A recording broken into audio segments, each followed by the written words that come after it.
इमारत के अंदर आपने प्रवेश किया। आमीन, हालेलुया। जब प्रवेश किया है तो बदलाव वहां पर होना चाहिए। हालेलुया। आइए हम समाप्ति के लिए एक परिचय को पढ़ते हैं। Praise Lord. धन्यवाद गैब्रियल, हमने दर्शन को समझ लिया है। भाग 2 ब्रदर टिमोथी स्मिथ जिन्होंने प्रचार किया। Praise Lord. 12 अक्टूबर 2025। धन्यवाद गैब्रियल, हमने दर्शन को समझ लिया है। भाग 2। यह अदन जिसमें आप वापस जा रहे हैं वो उस अदन से थोड़ा अलग है। आमीन, यस। क्या उससे अलग है? उस आदम से थोड़ा अलग है जिसे आदम ने छोड़ा था।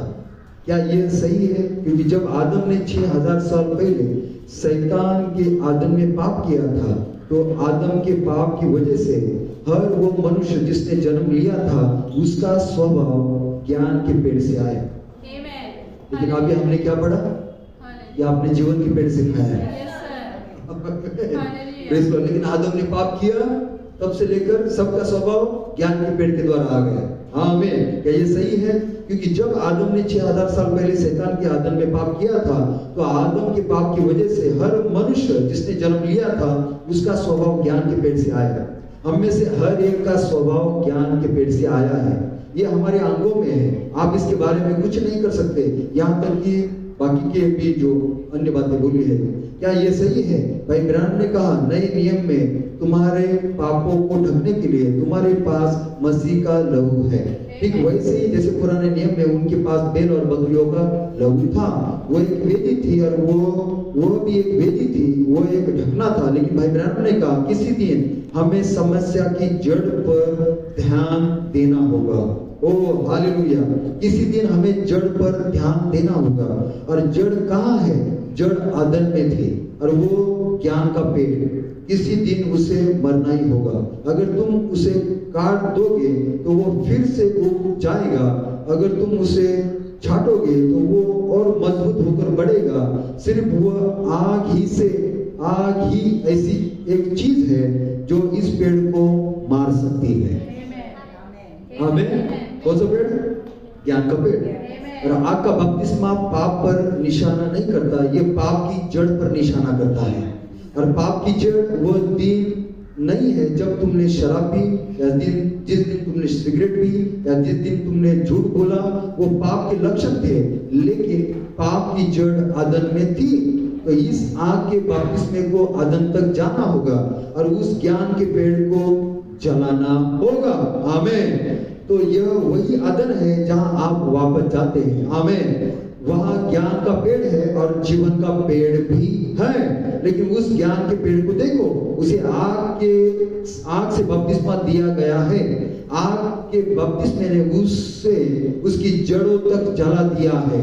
मुझे नहीं पता कि आप वहां कर सकते हैं या नहीं, लेकिन वहां वो है, वो अपनी जड़ों तक जल गया है। क्या ये सही है? इब्राहिम ने कहा जब आपको इस आग से बपतिस्मा दिया जाता है तो पाप का वो हिस्सा जो आपके शरीर में है वो आपको छोड़ नहीं सकता। Hallelujah, hallelujah. आमीन। क्या आनंदित है? Praise God. ये आदम की वाटिका में वहां पर ज्ञान के पेड़ से हमला हो गया। Praise God. लेकिन हाँ, ठीक शैतान की वाटिका के अंदर परमेश्वर ने हमें जीवन के पेड़ से खिलाया। आमीन। कहां पर? छोटी इमारत के अंदर आप जीवन के पेड़ से खाते हो। आमीन। मैं पवित्र आत्मा हूं, आप पवित्र आत्मा है। वो जीवन बीज आपके पास आ जाता है। ए दुल्हन आओ और जीवन के पेड़ से खाओ। आमीन। क्या आपने जीवन के पेड़ से खाया है? ओ फिर आपके पास आनंद है, फिर आपके पास आग का बपतिस्मा है और आपके पास अर्जना है। आमीन। Yes sir. क्या आनंदित है? क्या आप धन्यवाद दे सकते हैं? हालेलुया। फिर जो ज्ञान के पेड़ से खाने से स्वभाव आप और मेरे अंदर, हमारे अंगों के अंदर राज्य कर रहा था, प्रेज़ लॉर्ड, वो खत्म हो रहा है।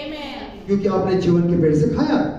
और जब आपने जीवन के पेड़ से खाया, जो भी ज्ञान के पेड़ से आपको मिला है उसके साथ युद्ध हो रहा है।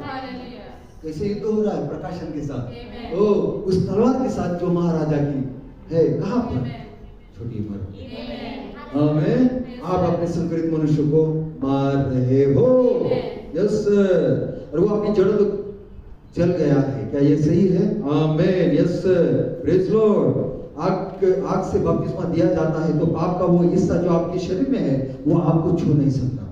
इसका क्या मतलब है? ये स्त्री जब वो बगीचे में वापस जाती है तो उसे आग से बपतिस्मा दिया गया है, और जब वो बाहर आती है, हालांकि वो अभी भी अपना छुटकारा पाए हुए शरीर में है, आमीन, वो अभी भी मेरे जैसी 51 साल की हो सकती है, लेकिन मैं आदम से ज्यादा महान रहूंगा क्योंकि उसका अपना व्यक्ति मुझ में होगा, आप में होगा, हम सब में होगा। आमीन, यस। मसीह की देह एक होकर मनुष्य के पुत्र के समान बगीचे में वापस जाएगी और ज्ञान का पेड़ आपको छू नहीं सकता। उसने ज्ञान के पेड़ पर जीत हासिल कर ली है। क्या ये सही है? उसने 6000 साल मिले हैं और उसने उस ज्ञान के पेड़ को हरा दिया है। मैं इस परिचित के साथ संवाद करूंगा। मैंने उसको परखा है, मैंने उसे आजमाया है, मैंने उसे इस तरह से आजमाया है, मैंने उसे उस तरह से आजमाया है, मैंने उसे नीचे गिराया, मैंने उसे दबाया, मैंने उसे परेशान किया, मैंने शैतान को उसके साथ सब कुछ करने दिया। कौन? परमेश्वर। आमीन बोल रहा है।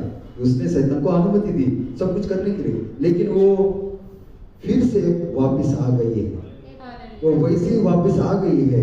मैंने उसे बीमार कर दिया, मैंने वो किया, मैंने उसे अस्पताल में भर्ती कराया, मैं उसे यहाँ से बाहर ले गया, मैंने ये किया, मैंने वो किया, मैंने उसके परिवार को उसके खिलाफ कर दिया, मैंने उसके पड़ोसियों को उसके खिलाफ कर दिया, मैंने सबको उसके खिलाफ कर दिया, इससे कोई फर्क नहीं पड़ा।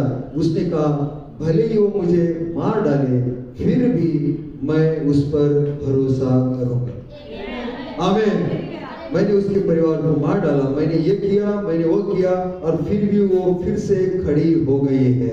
आमीन, हालेलुया। वो कौन है? वो दुल्हन है। उसने ज्ञान के पेड़ पर आग के बपतिस्मे से जीत हासिल कर लिए है, जो सीधे उसके जड़ तक चला गया है।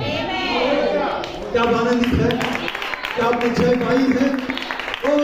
दस सारा संसार में आपके खिलाफ चला जाए, लेकिन वो फिर से खड़ी हो गई है। ये कौन है? ये महिमामयी दुल्हन है। ये आप हो जिसके अंदर यहूदा गोत्र का सिंह है। फिर आपके पास गवाही है, आप कह सकते हैं मैंने जीवन की पेड़ सिखाया। आमीन। और मैं धर्म की शिक्षा के द्वारा महिमा से महिमा के अंदर बदल रही हूँ। आमीन। जो मुझे आदेश दे रहा है उसका मैं पालन कर रही हूँ, और मैं अपनी नई सेवकाई के लिए बाहर आने के लिए तैयार की जा रही हूँ। आमीन। क्या प्रभु की आप आभारी? क्या परमेश्वर